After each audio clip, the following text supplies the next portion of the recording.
Did you know that there are caves in Israel that you can go into today where Jews almost 2,000 years ago sat having to hide?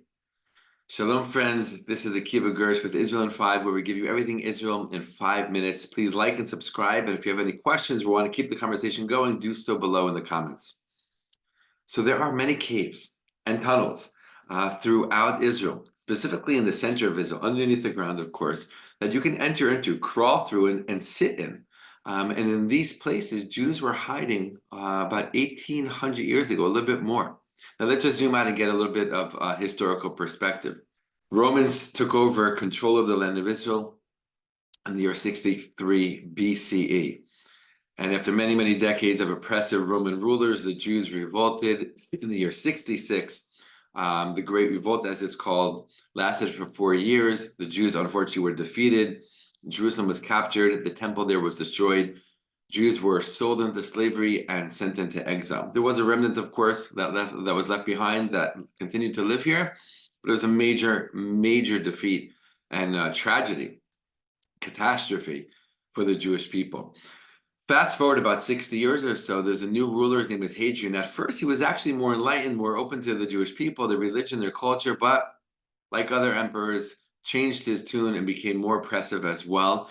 And in the year 132 CE, the Jews rose up once again, against the Roman rule, trying to get them out of this land, out of their lives. Now, it's no small feat. The Romans, were the most powerful empire and army in the entire world, and the Jews were a small group of civilians living in this land, living in their land, but still no match for the Romans. But still, they organized themselves and they attacked the Romans. And they started this revolt, which would be called the Bar Kokhba revolt, named after the leader, Shimon or Simon Bar Kokhba. Now, at first, the Romans were not ready for this. They were not prepared. They weren't expecting it. And actually, the Jews started winning. They were defeating Romans in various places throughout the land. And this was a great thing, but it was also their downfall. Why? Because they got so excited and they got so pumped up and so confident that more and more Jews joined the revolt. But eventually the Romans got into position and they strengthened their forces. They were bringing groups of soldiers from all over their empire, eventually as far as Britain, right? That's how serious this revolt was.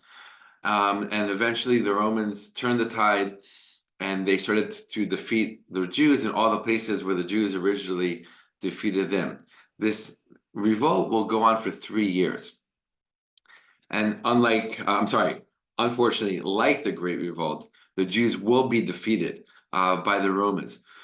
But an important part of this story, an important part of this history is that when things started getting worse for the Jews and they felt like they had nowhere to go or, nowhere to turn, nowhere to run to, they went underground, many of them.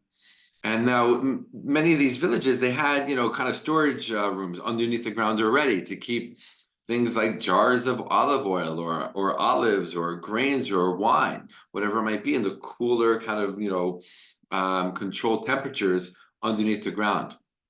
These were kind of like ancient basements. So what they did is they started to dig out tunnels connecting these different basements, and they made a whole network underneath the ground where they could be in, they can hide in, they can crawl through. And many Jews stayed there for days at a time, weeks at a time, possibly even longer. And again, you can visit these caves today and crawl through these tunnels. I've done it dozens and dozens of times myself. Now, eventually, as the Romans came to these villages and they were looking for the Jews, they would, eventually maybe see some kind of entrance to something down below, and they would come in. But it's not easy, for a Roman soldier and all of his, armored protection to go into such a cave. And that was part of the point, right? That these tunnels were made in a way that only one person can crawl at a time. They were very narrow. So someone with armor would probably have to take off his armor to go through. And the Jews dug in such a way that there were many kind of false paths that you can, turn that way and it actually leads to a dead end. And then you have to turn around, which sometimes is almost impossible. And they had these little nooks that the Jews would hide in and come out and attack the Romans if the Romans were in fact coming in to try to get them.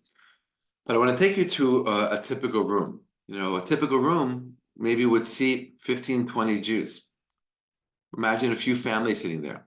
They couldn't talk. They couldn't make noise because the Romans could hear them outside. The sound travels very well through these tunnels. They sat in darkness, right? They couldn't light a fire in there. It would burn up all the oxygen. And they would sit there for these lengthy periods of time. And they did so in order to survive, in order to save their lives, in order to preserve Jewish life in the land of Israel.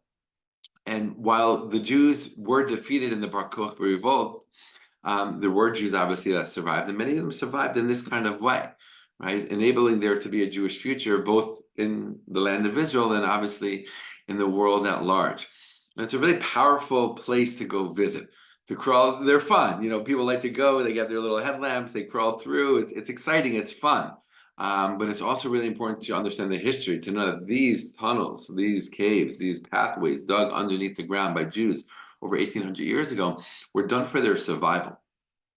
Were done in order to survive the threat of the Romans. Not all of them did, but some of them survived. And in their merit and in their memory, we tell the story and we visit these places so that we don't forget what Jews did back then and had to do generation after generation to fight against, to stand up against the hate of the Jews from various people, empires, leaders, and to stand up, be strong, and never give up.